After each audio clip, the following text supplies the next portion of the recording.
Allez, c'est parti pour le Ciné-Club de Thuise, comme chaque mercredi, avec moi en studio autour de la table, Alain Orfèvre de la Libre Belgique. Bonjour Alain. Bonjour Philippe. Fernand Denis de la Libre aussi. Bonjour Fernand. Bonjour Philippe. Et Patrick Laurent de la DH qui n'est pas vraiment en congé puisqu'il est au téléphone avec nous. Bonjour Patrick. Bonjour Philippe. Alors, tout le monde est allé au cinéma, sauf moi, et est allé y voir plein de choses très différentes. On va peut-être commencer par un film que Patrick et Alain ont eu l'occasion de voir qui s'appelle Quartier Lointain.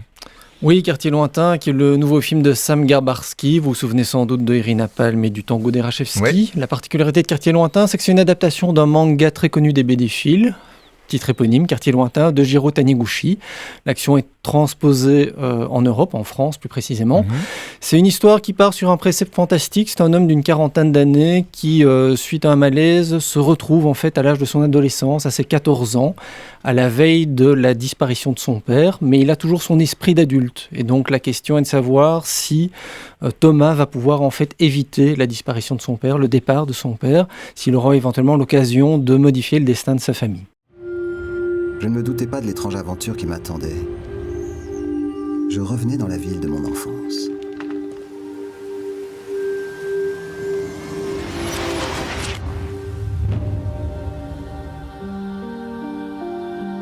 Je me demandais si j'étais en train de rêver.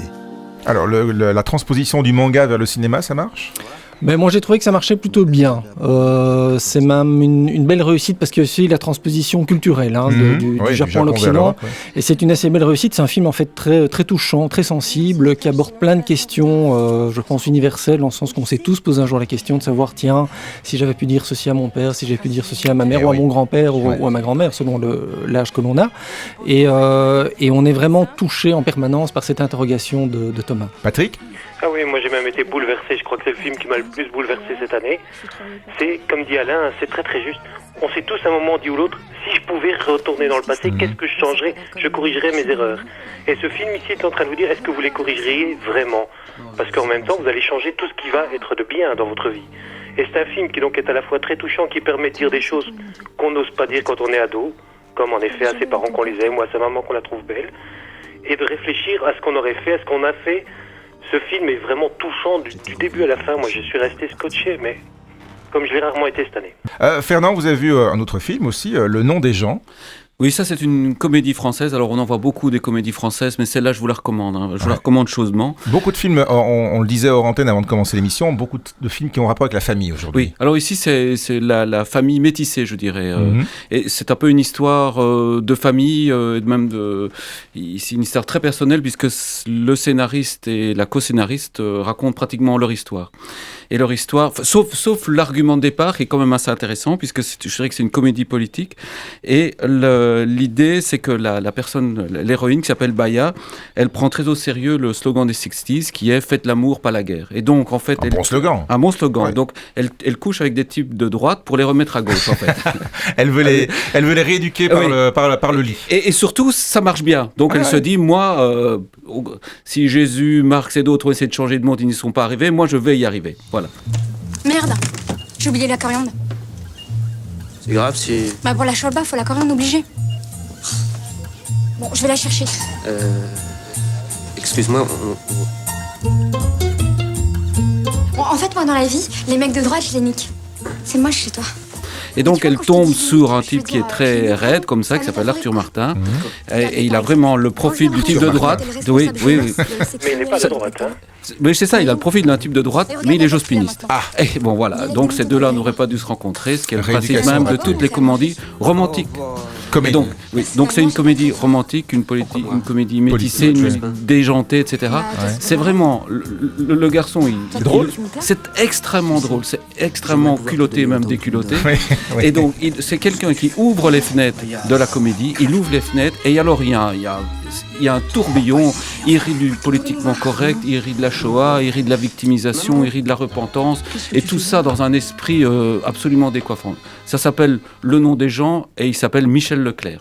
Patrick ? Ah oui, non, tout à fait d'accord avec Fernand. C'est vraiment comme il y a un tourbillon de bonne humeur. On sort de là, on est vraiment bien, on se sent très très bien. Et il y a dans ce film, à côté, le distrait. Il y a une scène où Sarah Forestier, parce qu'elle est quand même très souvent nue, vu qu'elle couche tout le temps avec les hommes. C'est mieux, ouais. Eh bien, il y a une scène où elle rentre chez elle, elle se déshabille, elle ressort toute nue dans le quartier. Et c'est vraiment le distrait quand vous voyez changer Pierre Richard et Paul Prébois qui changent leurs vêtements. C'est la même chose. Et ce qui est extraordinaire dans cette scène, parce que l'anecdote est quand même amusante, c'est que quand elle a tourné cette scène nue dans un quartier, je ne sais plus de quelle ville de France, eh bien, aucun des commerçants n'était prévenu. Et donc elle a tourné, Surprise. Et tous les commerçants ont découvert la scène en même temps. Ils n'étaient pas prévenus que ce film se tournait.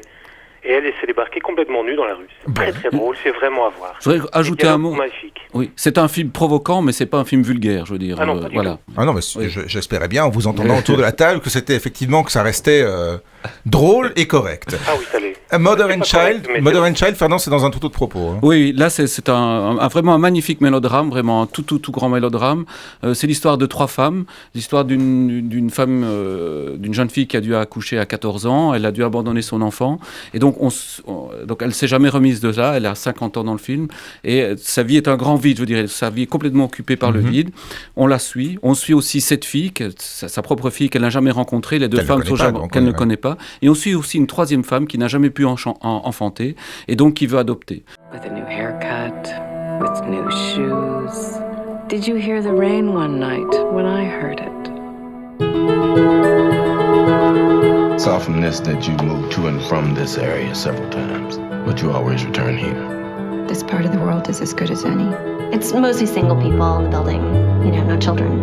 Et donc c'est un film polyphonique qui donne jamais le sentiment d'être un film polyphonique, parce qu'au lieu de s'intéresser plutôt aux personnes en elles-mêmes, le réalisateur Rodrigo Garcia, qui est le fils de Gabriel Garcia Marquez, s'intéresse au thème de la relation entre une mère et son enfant, et il s'intéresse particulièrement aux extrêmes de ce thème qui sont l'abandon et l'adoption. Et c'est un film d'une très très grande sensibilité, et ce qui est très très fort dans le film, c'est que le sujet est terriblement lourd, mais il parvient à introduire énormément d'humour par le personnage de Karen, donc la femme qui a dû abandonner son enfant, qui est absolument insupportable et revêche avec tout le monde, mais à un point que c'en est drôle. Et alors on terminera rapidement avec, mais je sais que vous voudriez faire, pas rapidement, mais il faudra faire rapidement, avec Cyrus. Oui, je laisse la parole d'abord à Patrick. Ah ben c'est une comédie, en fait c'est l'histoire d'un homme qui est divorcé depuis 7 ans. Son ex-femme l'invite à une soirée, lui n'a jamais retrouvé l'amour, et puis il tombe sur une très jolie femme qui est Marisa Tomei.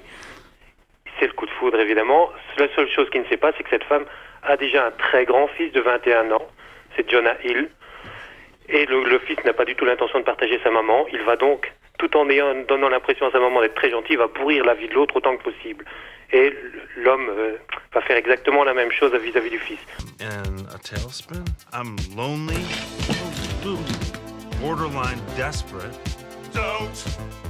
Don't you want me? I have so much to give, I have all these gifts. I'm a blast. We're kind of having a conversation here, Okay. I'm gonna have some conversations too here eventually. My ex-wife, she's getting remarried, but I'm fine with it. Well, yeah, I overheard your speech over there on the couch. Oh. I thought it was really honest. Are you flirting with me? I'm like Shrek. What are you doing? What are you doing here in the forest? Didn't say that. I know I'm not supposed to say this, but I really like you. Is it crazy for me to say I want it to work out? She's amazing. Man, I can't believe how deep into it I am. I love being with you. Hey guys. Whoa! Sorry for interrupting you. She has a grown son. Oh my God. I'm Cyrus. To John, our new friend. Voilà, moi je trouve ça excessivement convenu, ça met des heures à démarrer. On a l'impression que le film ne va jamais débuter.